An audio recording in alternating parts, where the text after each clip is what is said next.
Assalamualaikum warahmatullahi wabarakatuh. Perkenalkan, nama saya Syafrin Aulia Anis dengan NIM 934208519 dari Prodi Perbankan Syariah kelas Pengembangan Kepribadian A dengan dosen pengampu Ibu Oktaria Adhika Putri. Di sini saya akan membahas mengenai kasus pengeroyokan Ade Armando pada aksi demonstrasi di depan gedung MPR DPR. Untuk memenuhi tugas ujian tengah semester.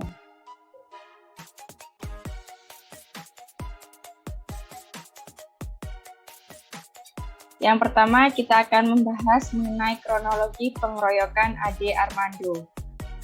Pegiat media sosial dan dosen Universitas Indonesia, Ade Armando mengalami pengeroyokan saat ikut dalam demonstrasi di depan gedung DPR RI hari Senin 11 April 2022. Kelompok Pergerakan Indonesia untuk Semua atau PIS yang didirikan oleh Ade Armando menyatakan pengeroyokan itu diawali dengan provokasi dari kelompok ibu-ibu yang ikut demo. Selanjutnya, kutip dari Tempo.co, kejadian diawali pukul 15.40 waktu Indonesia Barat. Tiba-tiba Ade dan tim didatangi oleh seorang ibu-ibu tidak dikenal sambil memaki-maki. Makian ibu-ibu inilah yang merangsang massa untuk bertindak beringas. Mereka semua mengepung Ade Armando dan tim. Ade dan tim kemudian mundur ke dinding pagar DPR. Kemudian didatangi massa yang mendorong-dorong Ade. Tim bergeser ke sebelah kiri depan gedung DPR. Mereka hendak meninggalkan lokasi karena sudah tidak kondusif. Beberapa saat kemudian, tim dihampiri beberapa orang yang tidak dikenal. Mereka tiba-tiba langsung menyerang. Sebelumnya, mereka mengepung Ade dan tim. Sepertinya pengepungan dilakukan untuk menutup penyerangan dari pantauan petugas. Anggota tim liputan berusaha melindungi Ade Armando yang terus-menerus diserang dan dipukuli, tapi tim kemudian terjatuh dan terpental. Karena tidak mungkin bisa menolong, tim yang terpental tersebut mencari polisi untuk meminta pertolongan. Polisi kemudian datang dan memberikan pertolongan. Setelah diamankan dan ditarik ke dalam gedung DPR oleh pihak kepolisian, Ade Armando mendapat penanganan dari dokter pada jam 16:10 waktu Indonesia Barat. Berikutnya yaitu hal yang melatar belakangi kasus pengeroyokan Ade Armando. Sebagai latar belakang, perlu diketahui terlebih dahulu siapa itu Ade Armando. Sebelumnya, nama Ade Armando memang kerap terseret kontroversi akibat konten-kontennya di media sosial. Sebut saja yang saat ditulis mengenai Allah kan bukan orang Arab. Tentu Allah senang kalau ayat-ayatnya dibaca dengan gaya Minang, Ambon Cina Hip Hop Blues pada tahun 2017 silam. Pada tahun yang sama, ia juga pernah mengunggah foto pentolan FPI, Rizik Syihab, bersama beberapa ulama yang mengenakan topi khas Santa Claus. Atau ada juga pula cuitan azan tak suci yang turut menjadi perbincangan publik. Karena itulah, dosen Fakultas Ilmu Sosial dan Ilmu Politik UI tersebut kerap mendapat panggilan polisi.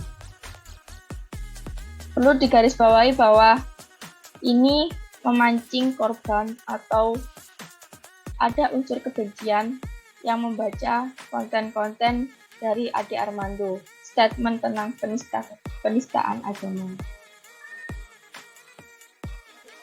Kemudian yang latar belakang selanjutnya yaitu pantauan Tempo dan beberapa media lain menyebutkan Ade terlihat beradu mulut dengan sekelompok orang yang menyebutkan sebagai provokator.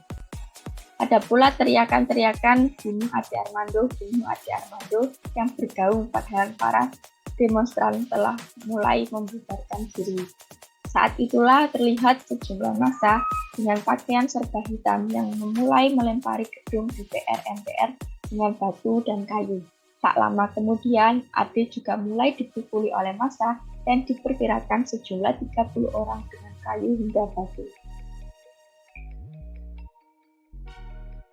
Eh, ada kaitannya kasus Ade Armando dengan mata kuliah pengembangan kepribadian, yaitu kasus tersebut ada kaitannya dengan materi pengembangan kepribadian, yaitu mengenai etika berkomunikasi, khususnya saat menggunakan media sosial.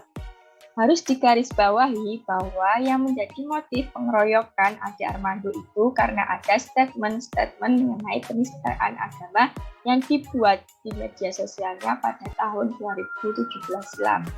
Kebetulan juga atau bagaimana terjadinya ia bertemu dengan sekelompok orang atau korban yang merasa agamanya dinistakan pada saat demonstrasi kemarin. Bagi mereka yang jengah dengan sikapnya, tentu sangat kehadiran Ade di tengah demonstrasi dianggap sikap pelin-pelan, menangguk keuntungan dengan sikap mendua, memata-matai atau sengaja memancing di air yang keruh. Akhirnya terjadilah pengeroyokan tersebut. Adapun etika komunikasi yang baik dalam media sosial, yaitu jangan menggunakan kata kasar. Yang pertama, provokatif, porno ataupun sara. Jangan memposting artikel atau status yang bohong. Jangan meng-copy-paste artikel atau gambar yang mempunyai hak cipta, serta memberikan komentar-komentar yang relevan. Tanggapan saya mengenai kasus ini yaitu semua yang kita lakukan pasti ada etika dan pertanggungjawabannya, apalagi pada saat di media sosial dan menyampaikan pendapat atau kritikan. Dapat diambil pelajaran dari kasus pengeroyokan Ade Armando dan aksi demonstrasi kemarin. Saat kita diberi kebebasan berpendapat, lakukanlah dengan etika tanpa unsur-unsur kebencian sampai aksi anarkis. Sampaikanlah dengan baik, harus mengerti dampak dari pendapat itu. Yang kita sampaikan itu buruk atau baik. Kita harus memikirkan apakah ada orang yang menjadi korban dari konten-konten yang kita buat. Oleh karenanya, bila menyampaikan kritikan atau pendapat, apalagi lewat media sosial, jangan sampai memecah belah rasa persatuan dan keadilan bangsa Indonesia. Ada satu kata yang dapat kita ambil, kita simpulkan bahwa berbijaklah dalam bermedia sosial dan sampaikanlah kritikanmu tanpa aksi anarkis. Saya ulangi lagi, berbijaklah dalam bermedia sosial dan sampaikan kritikanmu tanpa aksi anarkis. Terima kasih. Itu saja yang dapat saya sampaikan. Maaf apabila ada salah kata atau penyampaian dalam video ini. Sekian. Wassalamualaikum warahmatullahi wabarakatuh.